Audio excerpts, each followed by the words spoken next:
citizens need to be about keeping these commandments.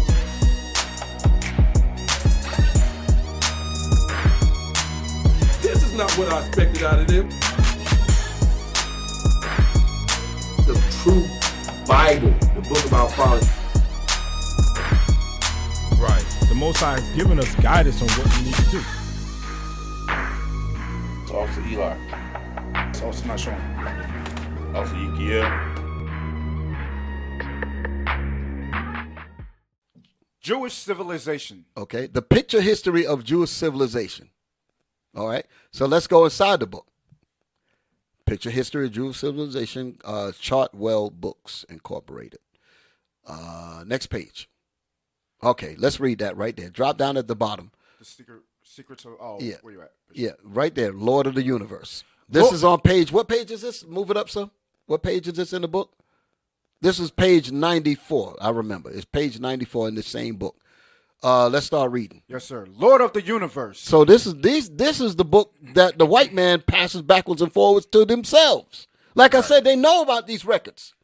Hollywood knows these records. These directors know these records. All of these people in these high places, they know these records. The problem is that a so-called Negro can't find out about it. Imagine if Kyrie Irving or Magic Johnson or any of these guys put this book on their Instagram. Just imagine that. Just put it as a profile Just put it as a profile picture. Just put it as a profile picture, and it's a Shut it down. Shut it down. Kill him. Deactivate his account. Deactivate. Not only that, kill him. Go ahead.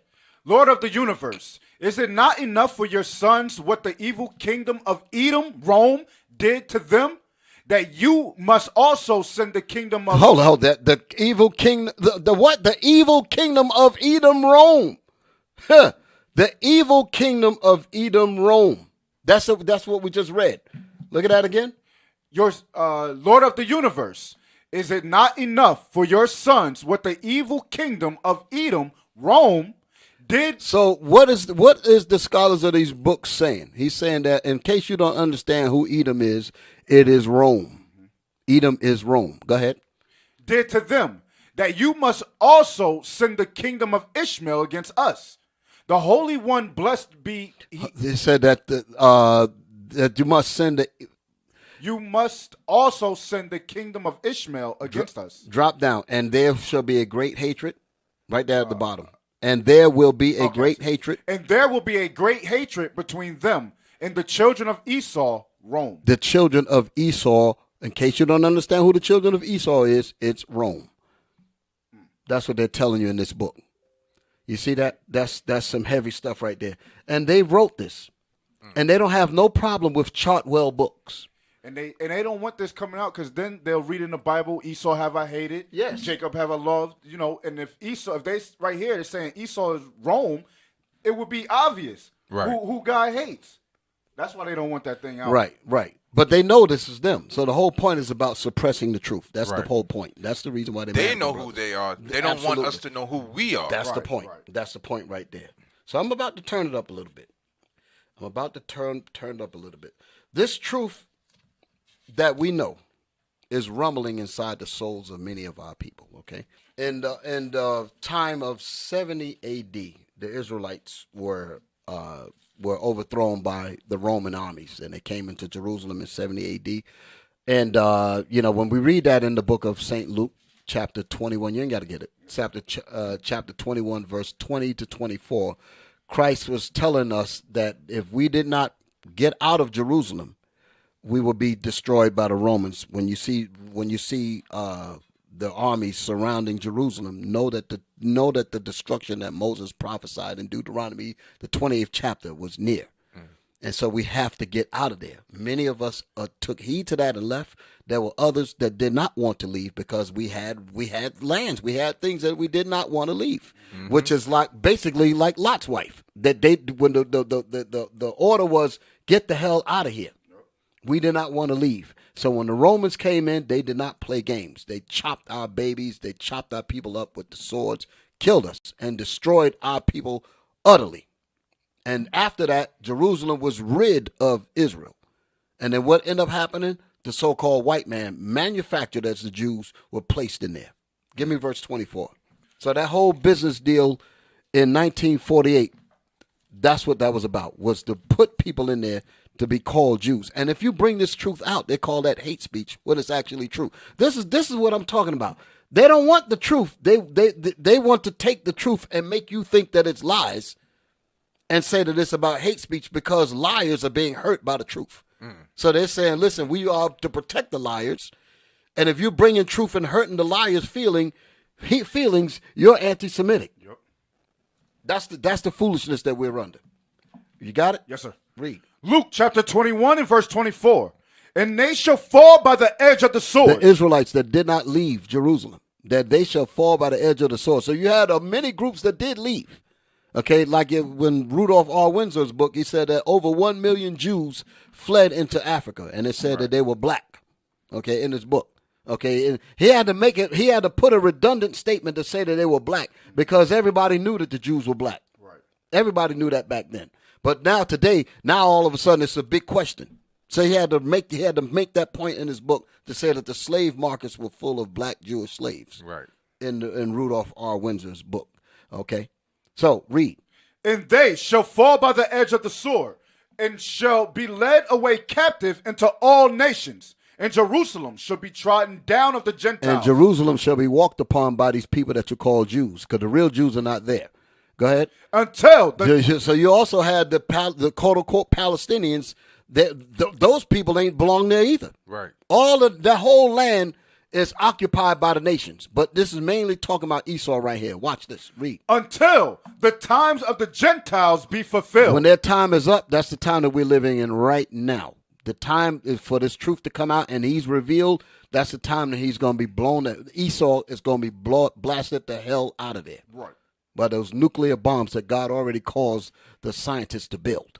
Most High is beautiful. He caused them to create the weapon of his indignation to destroy the whole land. That's what he's going to do to this country, and he's going to do that to Israel. Because those are the two countries that Esau said that these two nations are mine. Okay? So that's going to happen until the times of the Gentiles be fulfilled. Let's go to my books now. Because I made a point about Israel being taken out of Rome. Been taken out of Jerusalem and brought into Rome. Okay?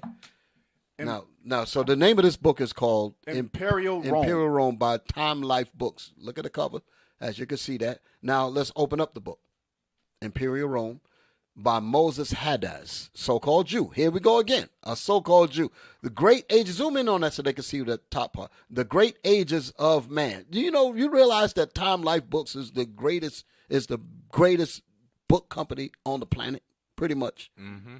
Okay, and they got these records. We're going to find out what they've been hiding in their secret treasures. Okay, because the Negro won't know nothing about books like this here. Right.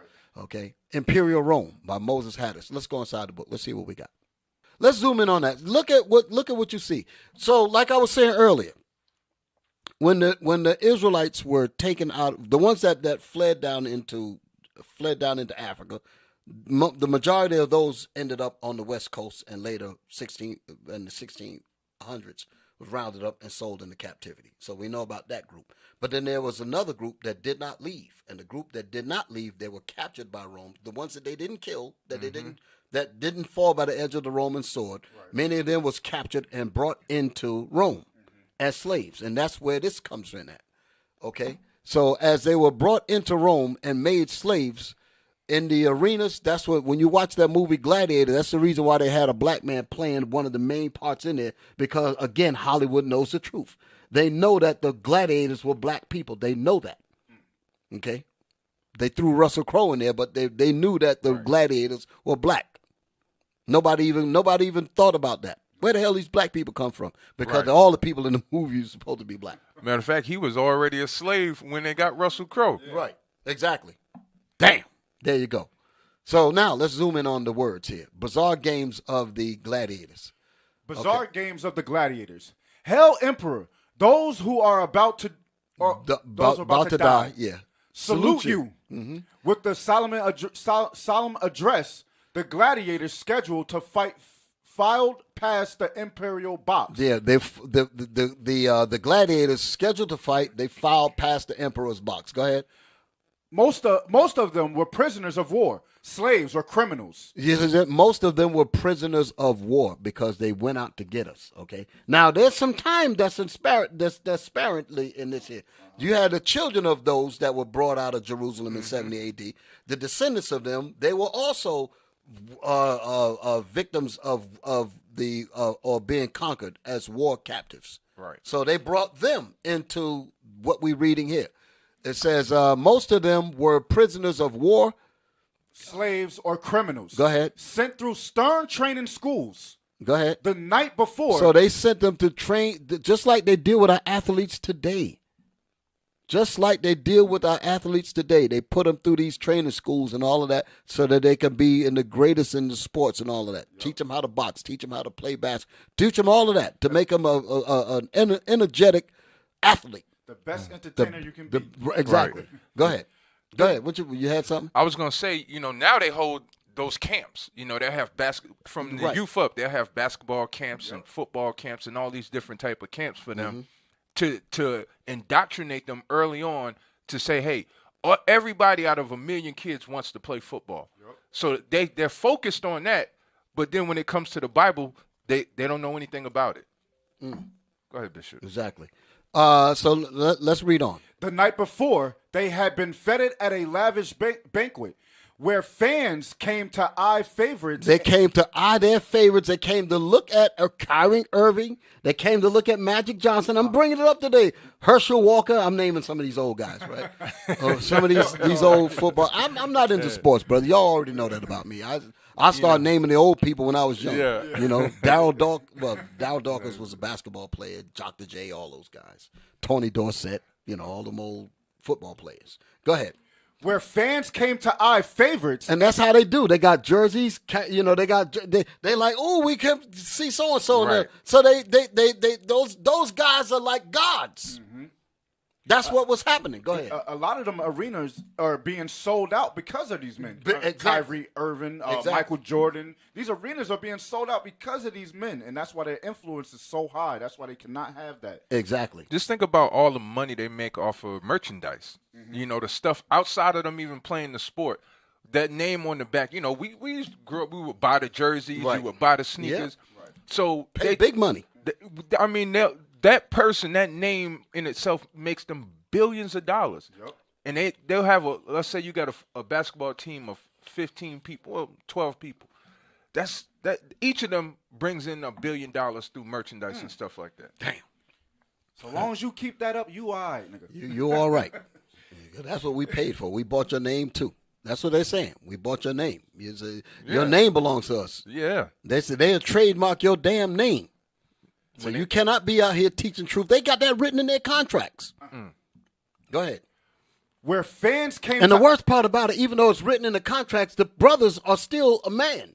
They're still men. Right. And they still have feelings. Mm-hmm. And they still want to do some research on their own selves to find out about their own selves.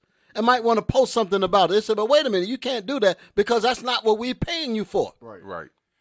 And also, Bishop, for example, even what's his name? Kanye said in an interview, he said that some people in their contract, they can't even say Jesus. So he was like, people coming to my studio just so they can say Jesus. So if they can't say Jesus, how they going to be able to, maybe if they wanted to rap about it, they can't even say it. Damn. That's heavy. Read on. Yes, sir. The night before, they had been feted at a lavish banquet where fans came to eye favorites and gamblers. They came to look at their favorites. They said, yeah, that's my man right there. He going to hit these. He going to do this. He going to get so many yards. He going to get that many points. That's a big thing. Go ahead. And gamblers to estimate odds. To estimate odds. The gamblers. That's Vegas. I bet you, huh? That's Vegas. That's Vegas. The gamblers estimate odds. This one right here, man, he ripped the lion's head last week. That's what I'm talking about. Wow. He's going to do this. He's going to beat that gorilla. He's going to do this. That's them betting odds on us. Go ahead. Now, in the stands, peddlers hawked cold drinks, buns, and sausages. So they're selling food and all of that, just like what's going on in the arenas today. Same thing today. Go ahead. The more unusual the contest, the better the Romans liked it. The better the Romans liked it. So the people that's in the arenas on the parts down there were not the Romans.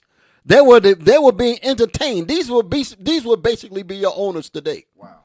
What's his name, Sterling and all that would be those guys. Watching these athletes do all kind of stuff. That's basically what we're looking at. This is where it all comes from. America is Rome all over again. Read. Gladiators often fought with mismatched weapons. Gladiators often fought with mismatched weapons because that makes the sport more interesting. Go ahead. Negroes, a rare sight in Rome, were matched with each other. So who were these Negroes? Gladiators. It's telling you straight up. Gladiators often fought with mismatched weapons. Then it goes and it says, Negroes, a rare sight in Rome. Now, wait a minute now. You know I got to deal with that. But they're talking about black people. It says Negroes, the black man. It says that gladiators often fought with mismatched weapons. Then it goes right into it and said Negroes were, let me skip the part that it says a rare sight in Rome, because that was put in there to throw you off. That was put in there to throw you off because up until this point, you was thinking that the gladiators were white people. But when you look at the records, come out of this for a second. Come out of this. We're coming back to this here. Come back to that first page that I showed you. The big page. That one there. Click. They say now, look at the guy on the end there. They say a rare sight in Rome. That's a gladiator. Okay? So they're not, when they say a rare sight in Rome, there wasn't nothing rare about that at all. The gladiators were black. The gladiators was the Israelites that was brought into the arenas. That's what you're looking at. Now let's go back to the words. That ain't rare at all. There's plenty of them. Read that again. Gladiators often fought with mismatched weapons. Go ahead. Negroes, a rare sight in Rome. So basically it should say Negroes were matched to fight with each other. Right. Leave that part, a rare sight in Rome. That was put in there to throw you off. That's basically the same kind of racist writing that says Christ, whose darkened flesh tones now give him an almost Negroid cast. Yeah. You saw that he was black. You saw black gladiators all on the walls and all of that. But you're looking at it and you said, these are black people. But then you're going to read that and say, a rare sight in Rome. Oh, it wasn't many of them. And you would say that the gladiators are white people. That's how Russell Crowe was able to get away with being the star of the Gladiator when they were all supposed to be black because of this kind of stuff here. The popular persuasion caused you to not think. Yep. Okay? So, read on. Negroes were matched with each other. Yes, but exactly. Go ahead. A dwarf might be pitted against a woman. A superb fighter became a popular idol. Became a what? Popular idol. Became a popular idol. Go ahead. And might even win his freedom. That's when they were putting them over the legions, putting them as commanders over their armies, because they liked the way they fought, and they end up training their armies. And the next damn thing you know, they got in control of the army and overthrew the whole deal. Now let's prove that the gladiators were not just some rare sight in Rome. Give me my next picture. You see that tournament of beasts, right? That part there. Now let's read. Now give me the next picture. Give me the next, because I zoomed in on that. No, I didn't. Okay, go back. Let's see.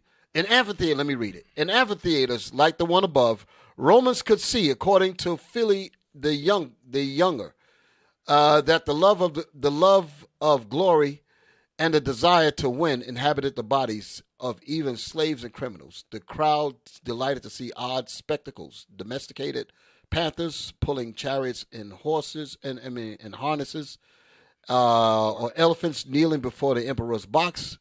Let me jump down. So they're talking about how they enjoyed it. An army of archers meet a pack of panthers, or a gladiator might be forced to fight for his life against a lion. That's the part that I needed, okay? A triumphant lion brought to a pitch of madness by starvation, because they enjoy doing this. They would set these kinds of things up. Brought to a pitch of madness by starvation, prepares to devour a fallen what? Gladiator. Go ahead. In such matches, a fighter usually was equipped with short sword, shield and armed So guard. he didn't really have anything to fight. So they would have a lion that was starved just to put a brother out there with a little. So you have to be close. You got to get close to him. You got to get close to him. So they would do that because it was fun to them. The shield was probably weak and cracked. And all of that. So now let's show the picture. Let's see what we're talking about. Look at that. That's the fallen gladiator that had fell to the lion that was brought to the pitch of madness and starvation.